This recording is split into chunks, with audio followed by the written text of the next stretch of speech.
இன்றைய நாள் எல்லாத்துக்கும் இனிய நாளாக அமையட்டும். முருகன் துணை. இன்றைக்கி என்ன பார்க்க போகிறோம் அப்படின்னா, நம்ம வந்துட்டு கந்த சஷ்டி விழா நாளைக்கு தொடங்க ஆரம்பிக்குதுங்க. எல்லோரும் வீட்டில் கறி சமைச்சிருப்பீங்க. எல்லோரும் இப்போவே வீடு க்ளீன் பண்ணுற ப்ராசஸ் பண்ண ஆரம்பிச்சிருப்பீங்கன்னு நினைக்கிறேன். எல்லோரும் முருகன் அருளால் எல்லோரும் கந்த சஷ்டி விழாவை சிறப்பாக கடைப்பிடித்து தரிசனம் செஞ்சு முடிக்கணும். அவங்களோட வேண்டுதலும் கண்டிப்பாக நடக்கணும் அப்படின்னு நான் மனசார நினச்சிக்கிறேங்க, வேண்டிக்கிறேங்க. கந்த சஷ்டி விழா நீங்கள் தொடங்க போகிறீங்க, நாளைக்கு விரதம் ஆரம்பிக்க போகிறீங்க அப்படின்னா, இப்போ மலைக்கோவில் பக்கத்தில் இருந்தது அப்படின்னா, முருகர் கோயில் இருந்துச்சுன்னா அங்கே காப்பு கட்டி விடுவாங்க.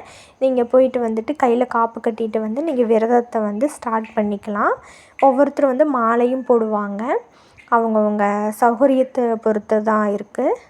எல்லாத்துக்கும் முருகன் அருள் கிடைக்கட்டும். நம்ம சேனல் பிடிச்சிருந்தது அப்படின்னா சப்ஸ்கிரைப் பண்ணிடுங்க, லைக் பண்ணிடுங்க. முருகனோட வீடியோஸ் நிறைய அற்புதங்கள் நிகழ்த்தியிருக்கிறாரு. அதெல்லாம் நான் ஒவ்வொரு வீடியோவிலையும் நான் சொல்கிறேன். அனைவருக்கும் வாழ்த்துக்கள்.